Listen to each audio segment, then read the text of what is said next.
မင်္ဂလာပါဒီနေ့မှာကျွန်တော်ကဒီ rules of that beyond the business ဆိုတဲ့ topic လေးနဲ့ဒီ rules of that အကြောင်းကိုဆွေးနွေးပေးသွားမှာပါ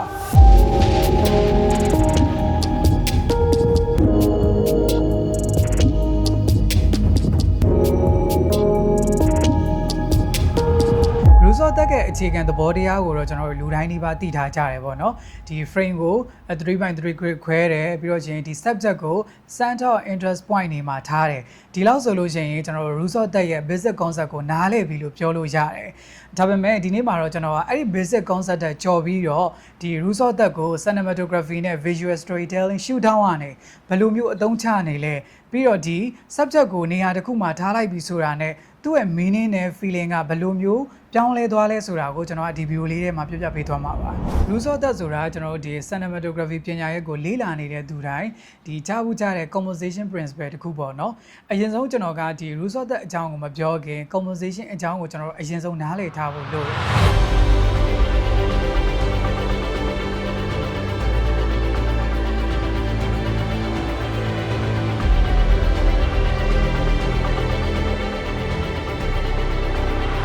composition ဆိုတာကကျွန်တော်တို့ frame တစ်ခုထဲမှာလူပစ္စည်းအလင်းအရိပ်နောက်ခံ negative space စတဲ့ဒီ visual element တွေကိုကျွန်တော်တို့စနစ်တကျစီစဉ်ပြီးတော့ကြည့်ရှုတဲ့သူတွေကိုတစုံတရာခန်းစားစေဖို့တစုံတရာအာရုံစိုက်စေဖို့အတွက်ဖန်တီးတဲ့ဒီ composition language တစ်ခုပဲဒါကြောင့်ကျွန်တော်တို့ composition ဆိုတာက frame ကိုလှရုံသက်သက်ပဲမဟုတ်ဘူး storytelling အတွက်ကျွန်တော်တို့ visual နဲ့ feeling ကိုအသုံးချတာဒါဆိုကျွန်တော်တို့ဒီစာပြန်နှွေးတဲ့အနေနဲ့ပေါ့နော် rules of that ဆိုတာဘာလဲဆိုတဲ့ပထမဆုံးမေးခွန်းလေးနဲ့စလိုက်ရအောင်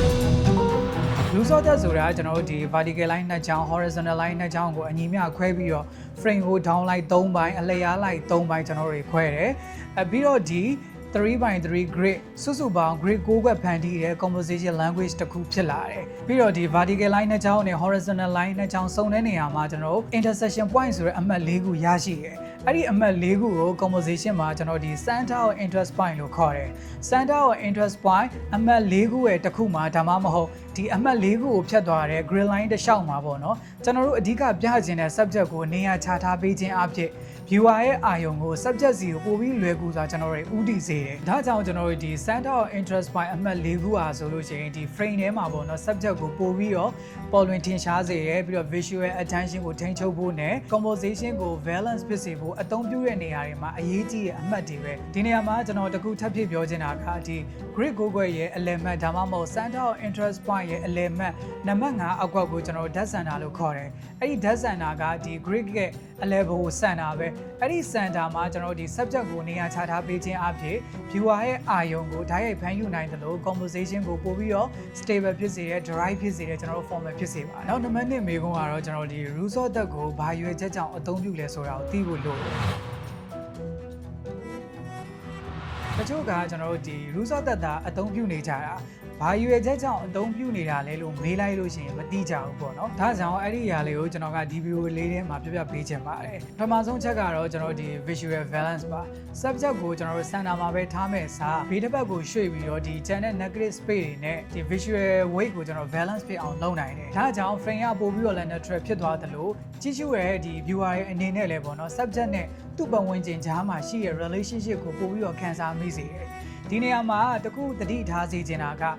rules of that ဆိုတာကျွန်တော်တို့ center ကနေဘေးတစ်ဘက်ကိုရွှေ့လိုက်ရုံတက်တက်ပဲမဟုတ်ဘူး frame ထဲမှာရှိတဲ့ဒီ subject ရဲ့ visual weight ကိုဘယ်နေရာမှာထားမယ်ပြီးတော့ကျန်တဲ့ space တွေနဲ့ဘယ်လိုမျိုး balance ဖြစ်အောင်လုပ်မလဲဆိုတာကိုစဉ်းစားဖို့အတွက်အကူအညီပေးတာပါဒုတိယတစ်ချက်ကတော့ကျွန်တော် visual attention ကိုထိန်းချုပ်ဖို့ပါ frame ထဲမှာအရေးကြီးတဲ့ subject ကိုဒီ center of interest point အမှတ်၄ခုရဲ့တစ်ခုမှာဒါမှမဟုတ်အဲ့ဒီအမှတ်၄ခုကိုဖြတ်သွားတဲ့ grid line တစ်လျှောက်မှာနေရာချထားပေးခြင်းအပြင် viewer ရဲ့အာရုံကို subject စီကိုကျွန်တော်တို့ဥတည်စေနိုင်တယ်အဲ့ဒီအတွက် rules of that ရဲ့ဒီ grid line နဲ့ center of interest point တွေက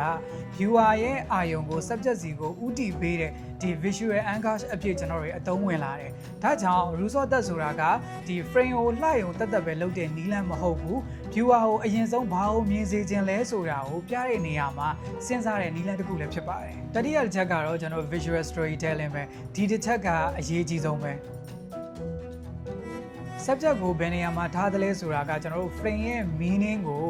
ပြောင်းလဲပေးတယ်ဥပမာ character frame ရဲ့ဒီဘက်ဘက်မှာရှိပြီးတော့ညာဘက်ကိုကြည့်နေတယ်ဆိုလို့ရှိရင်သူကြည့်နေတဲ့ဒီညာဘက်မှာပေါ့နော်ဒီ negative space လို့ခေါ်တဲ့နေရာလွတ်တွေကိုခြံထားပေးခြင်းအဖြစ် character ရဲ့ဒီအာယုံစူးစိုက်နေတဲ့ direction ကို viewer တွေကိုထပ်တူခံစားအောင်ကျွန်တော်တို့ဖန်တီးနိုင်တယ် character ရဲ့ set draw နဲ့ movement gaze နဲ့ဒီ negative space တွေကိုပေါင်းဖက်ပြီးတော့ကျွန်တော်တို့ storytelling လုပ်နိုင်တယ်ဥပမာကျွန်တော်တို့ဒီပုံလေးကိုကြည့်ကြည့်ပါဒီပုံထဲမှာဆိုလို့ရှိရင် character ကိုအလယ်မှာထားပြီးတော့ဒီပုံဝန်းကျင် space ကိုအများကြီးယူထားတယ်ဒီ composition က character ကိုပေါ့နော်ဒီပုံဝန်းကျင်ထဲမှာတင်းငယ်သွားအောင်ခံစားရစေပြီးတော့ isolation လို့ခေါ်တဲ့အထီးကျန်တာဒါမှမဟုတ်ဒီ vulnerability လို့ခေါ်တဲ့ခုခံမှုအတွက်အင်အားနည်းနေတယ်ဆိုတော့ခံစားချက်တွေကိုပြသတဲ့အခါမှာကျွန်တော်တို့အရင်အားကောင်းတယ်ဒီနေရာမှာကျွန်တော်တခုဖြစ်ပြောချင်တာကပေါ့နော် feeling ဆိုတာကကျွန်တော်တို့ story character location ပြီးတော့ composition lighting ဒီຢာတွေကိုပေါင်းစပ်ပြီးမှ feeling ဆိုတာရတာပါနောက်တစ်ခုကတော့ကျွန်တော်တို့ဒီ character ရဲ့ gaze နဲ့ negative space ကိုဘယ်လိုချိတ်ဆက်မလဲဆိုတာပါ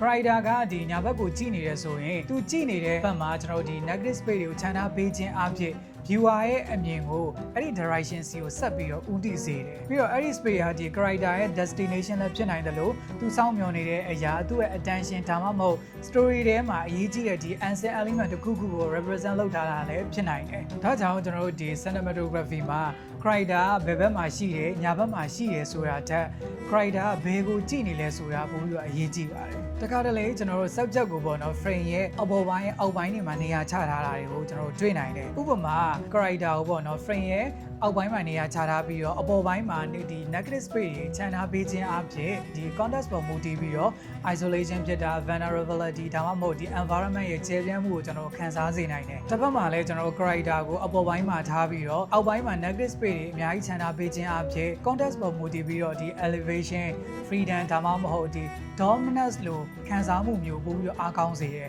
ဒါဒီကျွန်တော်တို့ universal rules လို့တော့မသတ်မှတ်သင့်ဘူးဘာကြောင့်လဲဆိုတော့ကျွန်တော်တို့ဒီ composition ဆိုတာက meaning တခုတည်းကိုသတ်မှတ်ပေးတာမဟုတ်ဘဲနဲ့ဒီ story နဲ့ context ပေါင်းပြီးတော့ meaning ကိုကျွန်တော်ဖန်တီးပေးတာပါ rules of that ဆိုတာကျွန်တော် grid line တွေကိုသိအောင်တည်းမပြီးပါဘူးတကယ် composition ကိုနားလည်လာတဲ့အချိန်မှာ subject ကိုဘယ်နေရာမှာထားမလဲ negative space ကိုဘယ်လောက်ပေးမလဲ viewer ရဲ့ attention ကိုဘယ်လိုဦးတည်မလဲ character ရဲ့ gaze နဲ့ space ကိုဘယ်လိုမျိုးချိတ်ဆက်မလဲ center composition ကိုဘယ်အချိန်မှာသုံးမလဲပြီးတော့ rules ကိုဘယ်အချိန်မှာ follow လုပ်ပြီးဘယ်အချိန်မှာ break လုပ်မလဲဒါတွေကိုကျွန်တော်တို့စဉ်းစားဖို့လိုပါတယ်ဒါကြောင့်ကျွန်တော်တို့ composition မှာဒီနေရာမှန်တယ်ဒီနေရာမှားတယ်ဒီနေရာမှာထားရင်ဒီ feeling ရတယ်ဆိုရဲပုံသေး formula တွေတက်ပေါ့နော်ဘာကြောင့်ဒီနေရာမှာထားတာလဲဒီ placement က viewer တွေဘာမြင်စေချင်တာလဲ story ကိုဘာပြောစေချင်တာလဲဆိုတဲ့အရာတွေကိုကျွန်တော်တို့ရှင်းပြနိုင်မှုကပိုပြီးတော့အရေးကြီးပါတယ်ဒီနေ့တော့ဒီလောက်ပါပဲဗီဒီယိုလေးကိုအဆုံးထိကြည့်ပြီးတဲ့အတွက်ကျေးဇူးအများကြီးတင်ပါတယ်နောက်ဗီဒီယိုမှာပြန်တွေ့ပါမယ် Next step bring brand to life